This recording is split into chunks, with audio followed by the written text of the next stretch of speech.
Sasagutin ang inyong mga katanungan. Diretsahan. #palatanong. Pagkat may pala. Tanong mula kay Lourdes. Yes po, ayan.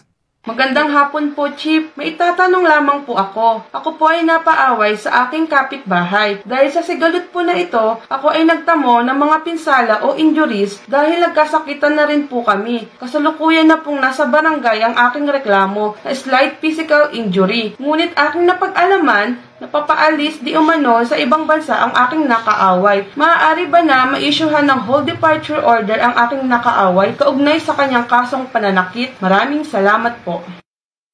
JC, pwede ba mag-issue ang MTC ng whole departure order? Hindi po, Chief.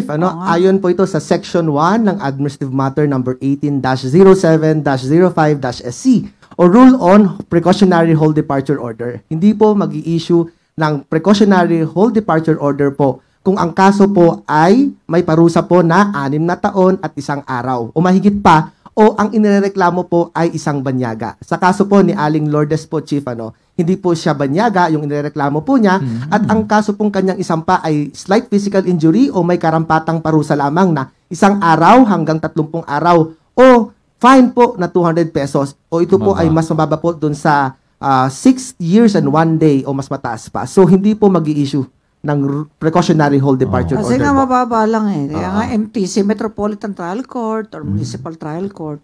RTC talaga nag-i-issue yan eh. Diba, no?